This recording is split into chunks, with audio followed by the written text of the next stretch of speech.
I wonder if you can get some temporary help. He switches to staring at me focusing with a hard expression if I say, go make some friends. I guess I can give you a hand. You can? Thanks, Chan. You're really nice. She pauses, does a double take, and then points at me with her finger, yelping, "Ah!" and looking very puzzled. Come to think, what's Chan doing here? Class is over. You should be having fun. We just had a little chat. Oh no! It's not detention, is it? Are you in trouble, Chan? No, I'm not. Chan, in trouble, teacher? No, he's not. Mucho sighs deeply, and I feel that I have to help Misha to get her off the teacher's back. So what do you need? Here's the list. I can try to find the plywood from somewhere if there's none in the art room. She offers me the note she's holding. I take it, hesitating a bit. I said, I help you, but this is no implications on whether I'm joining the council or not. Aww. Still, thanks, Chan. Try to be quick. We're in the stall building streak now. We must hurry, hurry, hurry. She bounces off the classroom, leaving me and the teacher looking at each other with something that feels like a silent agreement. Well, there you have it. You have something to do now. Please don't sound so smug. Looking at his list with numbers of items ranging from paint to plywood, all written with small, neat handwriting, there's undoubtedly Shisuma's. I heave a sigh. I'll be going then. Waving the long list at the teacher, I exit the hallway. The classroom closest to ours are designated belonging to classes 3-1 and 3-2 on the right side and 3-4 on the left side. Each door looking exactly the same. Further down the corridor, still with identical doors, are rooms that I didn't think were used for classes. I guess that our room is not a classroom as such. I carefully push open the furthest door and peek in. It's a classroom, but it seems rather badly kept or not in use. Am I in the right place? Desks and chairs are all around. A thin layer of dust settle at them. There are some easels in the corner, so at least this looks like the right place. The room is flush with sunlight from the big windows, shadows creeping all over the desks. Specks of dust are dancing in the stagnant air, making the beams of light almost visible. Jokingly, I call into the empty room.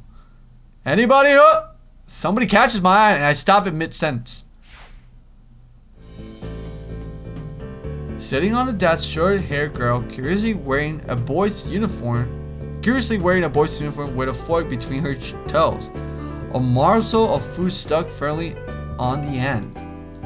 This awkward dining seems to be caused by her apparent lack of hands, but her presence here is what takes me aback even more. How did I miss her before? She's sitting in a corner very still, but I still somehow took her as a part of the furnishing or a statue at first glance. I'm not being too absurd today as a whole. The girl seems to be frozen in place, staring at me with her huge eyes like a rabbit in the headlights. My nose stitches. She's staring at me, her mouth wide open, ready to accept the fork. I'm staring at her, my mouth wide open. Suddenly I remember I didn't finish my sentence and trying to think if I should. This weird stalemate keeps us both stunned into silence, punctuated only by the wall clock ticking rhythmically. Hello? The girl stuffed the forkful in her mouth and then now staring at me expectantly while chewing. This is a bit awkward. Hello, I was told to pick up some supplies from here. For some festival stalls, I think there will be someone here. I didn't think there would be someone here. There isn't. That's why I came here to. She picks up another forkful. That doesn't mean you're here then. She raises her eyebrow as I was suspecting my observation was false. You're pretty observant, I guess it does. I guess it does. But who are you? This girl is pretty straightforward, isn't she? I'm Nikai. I'm Nikai. I just transfer it in on Monday. I'm Rin. Tsuka Rin Tasuka. Rin. cool. I won't shake hands with you, but it's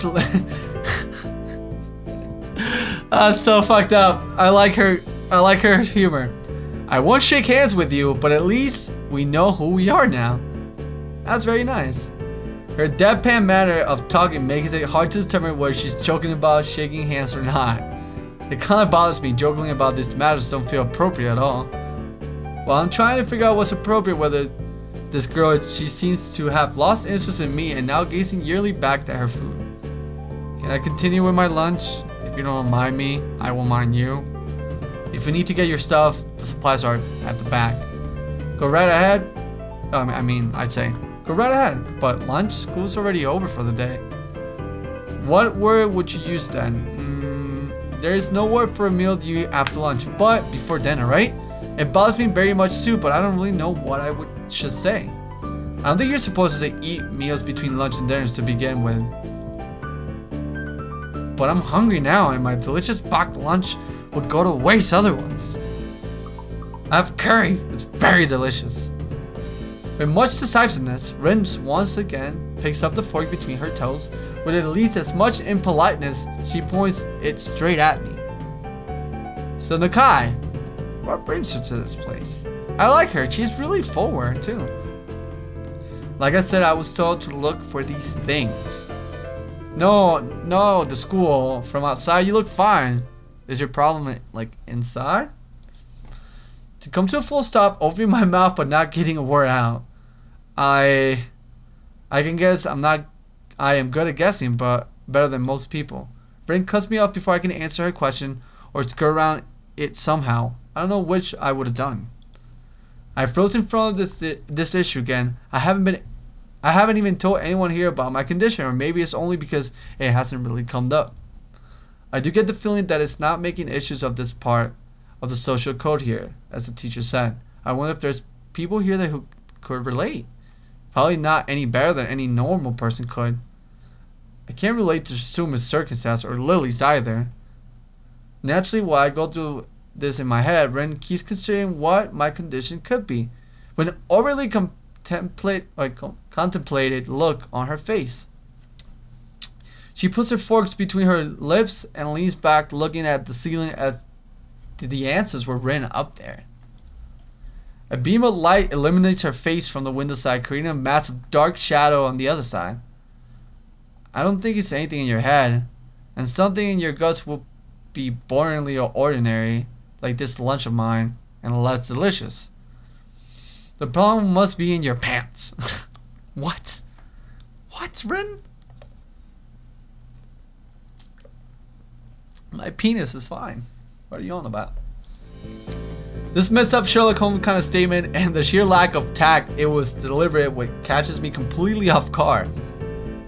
I think I might reel back even physically as Rin eyes wide in revelation and astonishment. So I was right. There's something wrong with your tackle, isn't there? No! Still partially getting shot, but recognizing the need to reply, I spit out the first thing that I can think of. No! Nothing like that. I have a heart problem. Arrhythmia. I said it, more like blur it out, but I said it. The girl in front of me purses her lips together and glowers at me, looking very disappointed. How boring. Trouble in the pants would have been much more scandalous. What's with this reaction? I'm sorry to let you down. I forgive you. Just I collect people and a person with you. Oh wait, let me read this again. I forgive you. Just I collect people and a person with that kind of problem would have been really great. Collect people? People with different problems. Oh, so you just like go around asking people what's wrong with them? Pretty much. I see. With little left to say, Rin resumes her lunch and the conversation dies away.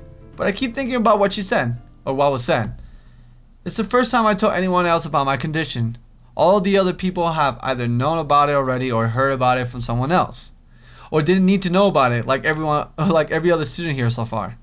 Should I have told it as natural as part of introductions? Is it expected of me? Hi, I'm Italian and I have a very serious heart condition.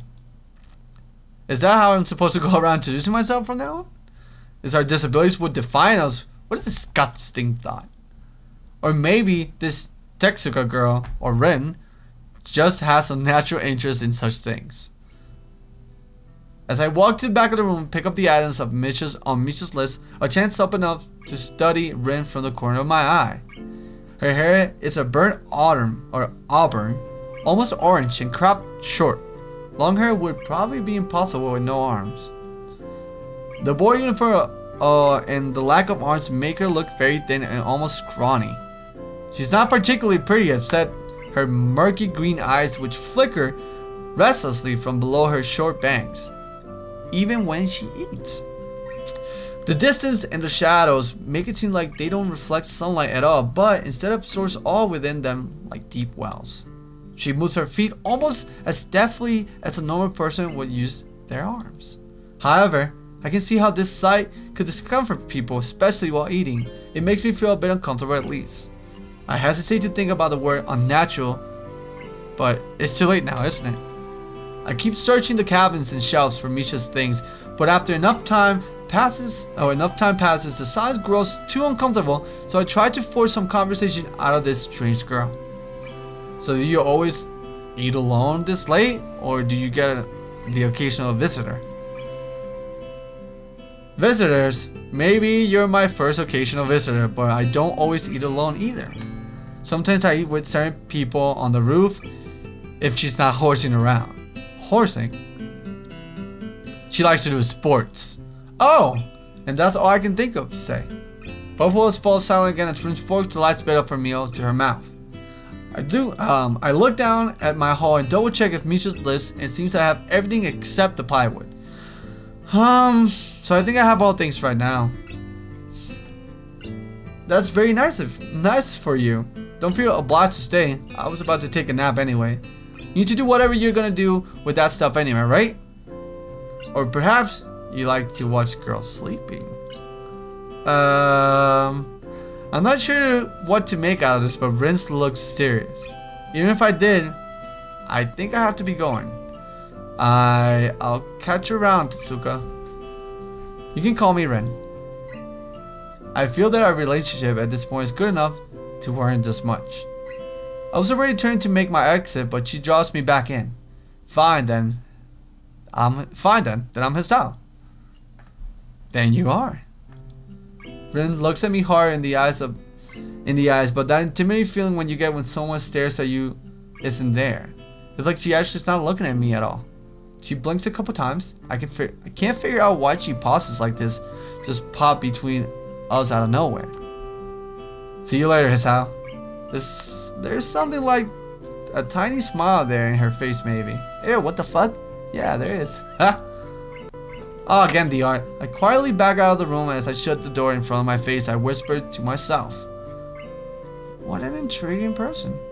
From inside, I hear a muffled sing-song voice. I heard that! What did she hear? I jumped suddenly at the appearance of Misha, who had not heard the approaching despite the completely empty hallway. Somehow, she has gotten to jumping distance of me without making a sound. Creepy. It briefly reminds me of Kenji's nutty theory about global feminist conspiracy, but I pushed that thought aside. Shizune was standing slightly behind Misha. Whoops.